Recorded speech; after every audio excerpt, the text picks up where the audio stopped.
नमस्कार। आज हम जीएस के ईवीएस यानी कि एनवायरनमेंट और इकोलॉजी सेक्शन की बात करेंगे और हम देखेंगे कुछ प्रश्नों को, खासकर जैव विविधता यानी बायोडाइवर्सिटी के प्रश्नों को। ये प्रश्न बहुत इंपॉर्टेंट है यूपीपीसीएस के आरओ एग्ज़ाम के लिए और बीयू एग्ज़ाम के लिए। ये प्रश्न सरल और कठिन दोनों श्रेणियों में है। Question number 1, red data book में सूचीबद्ध किया गया है। ए, विरल जातियों को, बी, संकटग्रस्त जातियों को, सी, संकटापन्न जातियों को, डी, इन सभी जातियों को। इस क्वेश्चन का सही उत्तर है डी, इन सभी जातियों को। जो रेड डेटा बुक है वो IUCN जारी करता है और इसमें ऐसे जानवरों या जंतुओं या वनस्पतियों को रखा जाता है जिन पर संकट होता है, उनके सर्वनाश पर, उनका समूल नष्ट होने पर संकट होता है। क्वेश्चन नंबर 2, वन्य जीवन में कमी का सबसे प्रमुख कारण है। ए, पेड़ों का गिरना, बी, पेयजल की कमी, सी, प्राकृतिक आवासों का विनाश, डी, स्वजाति भक्षण।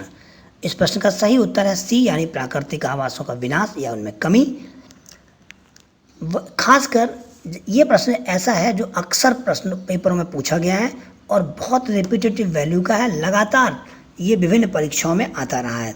इसमें कई बार विकल्प जलवायु परिवर्तन भी होता है, लेकिन सबसे महत्वपूर्ण जो बात है वो है प्राकृतिक आवासों का विनाश, नेचुरल हैबिटेट्स का डिस्ट्रक्शन जो है सबसे इम्पॉर्टेंट है। तो ज़्यादा कंफ्यूज नहीं होना है और जहाँ पर भी प्राकृतिक आवास का विनाश है, हमें उसी विकल्प को चुनना है। क्वेश्चन नंबर 3, 17वीं शताब्दी में किस पक्षी को मनुष्यों ने शिकार करके खा लिया जिससे ये जाति विलुप्त हो गई? विकल्प ए, हुकना, बी, डोडो, सी, ऑर्कियोप्टेरिक्स, डी, सारस। इस विकल्प का सही उत्तर है डोडो। ये जो डोडो जो विलुप्त हो चुका है, स्लेटी रंग का एक पक्षी था और केवल मॉरिशस में पाया जाता था। इनकी चोंच बहुत लंबी थी, पंख छोटे होते थे, ये उड़ने में अक्षम थे, यानी कि फ्लाइटलेस बर्ड्स थे। तो 16वीं शताब्दी में पुर्तगाली नाविक मॉरिशस आए थे और पुर्तगालियों ने इसको डोडो कहा। डोडो का मतलब होता है मूर्ख या स्टूपिड। ये पक्षी बहुत भारी था, इसलिए ये आसानी से पकड़ जाता था और देखते ही देखते इन मनुष्यों ने इस पक्षी को समाप्त कर दिया। क्वेश्चन नंबर 4, भारतीय वन्य जीवन संरक्षण अधिनियम किस वर्ष पारित किया गया? विकल्प ए, 1952, बी, 1972, सी, 1983, डी, 1986। इस प्रश्न का सही उत्तर है 1972 यानी बी। वन्य जीवन संरक्षण अधिनियम 1972 में पारित किया गया, जिसमें सन 1991 में कुछ संशोधन किए गए। इस अधिनियम द्वारा शासन ने वन्य जीवन के वैधानिक संरक्षण, अभयारण्यों का राष्ट्रीयकरण, राष्ट्रीय उद्यान, सैंक्चुरीज की स्थापना और वन्य प्राणियों के शिकार यानी कि जो चोर हैं, पोचर्स हैं, उनको कठोर दंड देने का प्रावधान किया गया इसके ज़रिए। इसके बाद इस दिशा में दूसरा बड़ा कदम उठाया गया भारतीय संविधान में 42वें संशोधन द्वारा, यानी कि 42nd amendment of Indian constitution. इस संशोधन द्वारा वन्य जीव के संरक्षण और इसके लिए जंगलों के अधिग्रहण का पूरा अधिकार शासन को दिया गया। नेक्स्ट क्वेश्चन, क्वेश्चन नंबर 5, जैव विविधता के जनक हैं। A, Edward Wilson, B, Robert Mayo, C, J Diamond, D, A.G. Tansley. इस प्रश्न का सही विकल्प है A, Edward Wilson. Edward Wilson को जैव विविधता का जनक यानी कि फादर ऑफ बायोडाइवर्सिटी कहा जाता है। अब ये जैव विविधता है क्या, ये समझ लेते हैं। जैव विविधता के तमाम स्तर हैं। एक जेनेटिकली डाइवर्स यानी कि एक ही जाति के वितरण क्षेत्र के अनुसार विविध प्रकार के मतलब स्पेसीज। दूसरा, स्पेसीज डाइवर्सिटी, जाति विविधता।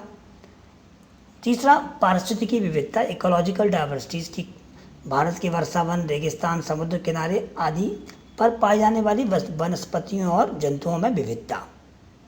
तो कुल मिलाकर अगर सिंपल देखा जाए तो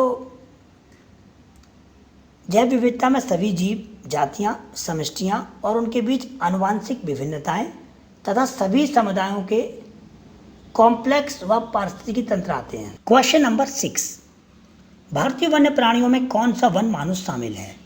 वन मानुष मतलब ए, गोरिल्ला, बी, गिब्बन, सी, ओरंगुटान, डी, इनमें से सभी। इस प्रश्न का सही उत्तर है बी, गिब्बन। गिब्बन जो है भारत का एकमात्र वन मानुष है, ये पूर्वोत्तर भारत में पाया जाता है। नेक्स्ट क्वेश्चन, जंगल का बूढ़ा आदमी किस कपी को कहते हैं? ए गिब्बन, बी ओरंगटन, सी चिंपैंजी, डी लंगूर। इस प्रश्न का सही विकल्प है बी यानी कि ओरंगटन। ये जो गिब्बन है वो भारत में पाया जाने वाला कपी है। चिंपैंजी सबसे बुद्धिमान कपी है। नेक्स्ट क्वेश्चन, निम्न में क्या सत्य नहीं है? ए हाथी के झुंड का अगवा हमेशा एक हथनी होती है। बी अफ्रीकी हाथी सबसे बड़ा स्थलीय प्राणी है। सी हाथी जल स्रोतों और घास युक्त पहाड़ी जंगलों में पाए जाते हैं। डी भारतीय हाथी का वैज्ञानिक नाम लॉक्सोडोंटा है। इस प्रश्न का सही उत्तर है डी यानी भारतीय हाथी का नाम लॉक्सोडोंटा नहीं है, उसका वास्तविक नाम या वैज्ञानिक नाम एलिफेस है। ये प्रश्न इस लिहाज से इम्पॉर्टेंट हो सकता है कि 2019 में एक प्रश्न आया था तितलियों से संबंधित। देखने में ये प्रश्न बहुत आसान था लेकिन करने में ये काफ़ी कठिन होता है, तो हमें इस तरह के प्रश्नों पर भी ध्यान देना है। हाथी के झुंड का अगवा हमेशा एक फीमेल एलिफेंट होगा, याद रखिएगा। और धरती पर जो स्थल पर जो टेरेस्ट्रियल प्राणी है सबसे बड़ा वो अफ्रीकी हाथी, और पूरी दुनिया में सबसे बड़ा प्राणी जो है वो है blue whale. Next question, Bharat में इनमें से कौन सा प्राणी लगभग लुप्त हो चुका है? ए गैंडा, बी हिमचीतवा, सी चीता, डी सिंह। इस प्रश्न का सही उत्तर है सी चीता। चीता विश्व का सबसे तेज दौड़ने वाला प्राणी है।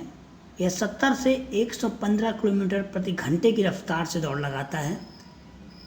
आज़ादी के बाद से तेज़ी से चीताओं की संख्या में कमी आई और ये भारत से धीरे धीरे लुप्त हो गया। इसमें जो गैंडा है वो भारत के पूर्वोत्तर भाग में पाया जाता है, असम में पाया जाता है। इनमें से कौन सी वस्तु वन्य प्राणी उत्पाद नहीं है? ये प्रश्न बहुत सामान्य सा है, देखने में बहुत सामान्य है।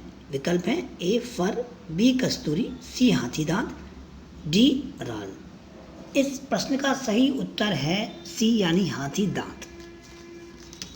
अब आप ये समझेंगे कि वन्य प्राणी का जो आवास नष्ट हुआ उसकी वजह से जैव विविधता पर संकट आया, और दूसरा वन्य प्राणियों के उत्पाद वाइल्ड एनिमल प्रोडक्ट्स के चक्कर में भी तमाम वन्य जीवों की हत्या हुई।